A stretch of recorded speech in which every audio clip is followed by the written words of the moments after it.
तो आज हम एक कहानी के तह तक जाएंगे। और ये कोई ऐसी वैसी कहानी नहीं है। आज हम ये समझेंगे कि आखिर वो कौन सी बातें होती हैं, कौन सी मनोवैज्ञानिक कड़ियां होती हैं जो किसी एक कहानी को हमारे जहन में एक खौफ की तरह बसा देती हैं। तो चलिए मनाली की इस 28 किलोमीटर वाली घटना के हर पहलू को परत दर परत खोलते हैं। ये जो एक लाइन है ना, यही लोरी अब मेरा सबसे डरावना ख्वाब है। सच कहूं तो इसी एक लाइन में पूरी कहानी का सार छुपा है।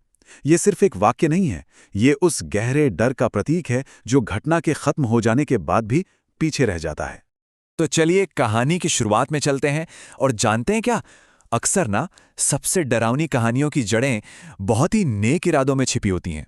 इस मामले में भी ये एक ऐसी यात्रा थी जो किसी के जख्मों पर मरहम लगाने के लिए शुरू हुई थी, जो आगे होने वाली घटनाओं को और भी ज्यादा दुखद बना देती है।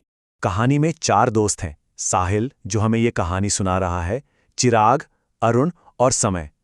और उनका मकसद क्या था? अपने दोस्त समय को उसके छोटे भाई की मौत के सदमे से बाहर निकालने में मदद करना।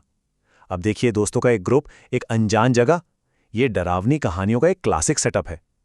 और ये इतना असरदार इसलिए होता है क्योंकि ये हमें शुरू में तो एक सुरक्षा का एहसास देता है, पर साथ ही आने वाले खतरे का माहौल भी बना देता है।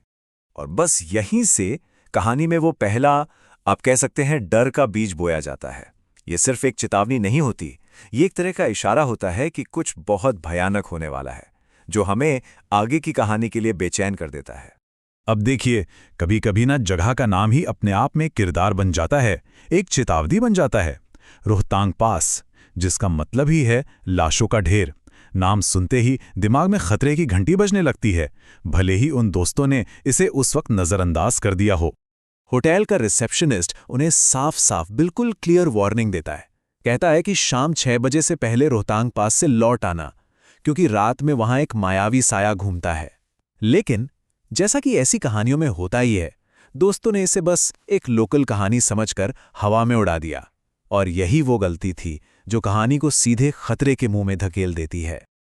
और अब कहानी एक बहुत ही बेचैन कर देने वाले मोड़ पर पहुंचती है। एक माया जाल, मतलब एक टाइम लूप। ये डर पैदा करने का एक बहुत शक्तिशाली तरीका है, क्योंकि ये किरदारों से उनकी सबसे कीमती चीज छीन लेता है, आगे बढ़ने की उम्मीद।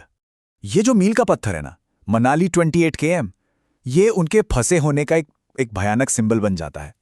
सोचकर देखिए जरा, 1 घंटे से ज्यादा ड्राइव करने के बाद भी वही पत्थर बार बार 3 बार सामने आता है। हर बार उस पत्थर को देखना उनके बढ़ते हुए खौफ और लाचारी की पुष्टि करता है। ऐसा लगता है जैसे रास्ता आगे नहीं बढ़ रहा, बल्कि वो उन्हें निगल रहा है। और जो सबसे चालाकी वाली बात है वो ये है कि वो साया हर दोस्त को कुछ अलग दिखाता है।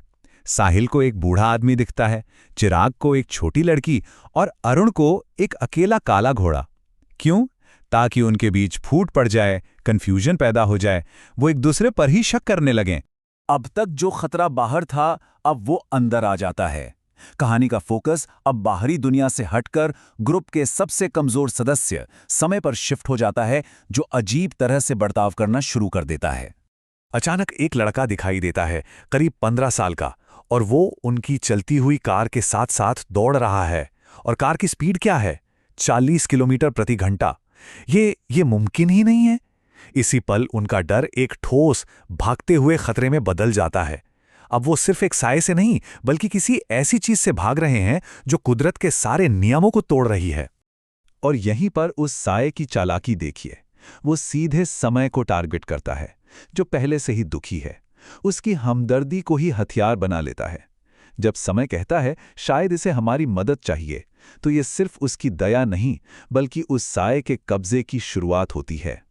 और फिर वो पल आता है जो सब कुछ बदल देता है। जैसे ही वो कार तेज भगाते हैं, वो लड़का रुककर हाथ हिलाता है। और जब साहिल रियर व्यू मिरर में देखता है, तो समय भी मुस्कुराते हुए उसे वापस हाथ हिला रहा होता है। ये एक खौफनाक कन्फर्मेशन था कि कोई चीज अब समय से जुड़ चुकी है। अब हम पहुंचते हैं कहानी के उस हिस्से पर जो शायद सबसे ज्यादा डरावना है, जहां डर बिल्कुल पर्सनल हो जाता है, बहुत ज्यादा परेशान करने वाला बन जाता है। वह सुबह के 3:30 बजे, इसे शैतानी पहर भी कहते हैं। क्या ये सिर्फ एक समय है, या फिर ये वो दरवाजा है जब दूसरी दुनिया की चीजें हमारे सबसे करीब होती हैं? एक लोरी चंदा है तू, मेरा सूरज है तू, कितनी मासूम है ना? लेकिन सोचिए, जब यही लोरी कोई अपने ही अक्स को शीशे में देखकर गाए, तो वो कितनी खौफनाक बन जाती है। मासूमियत का इस तरह डर में बदलना हॉरर की सबसे ताकतवर तकनीकों में से एक है।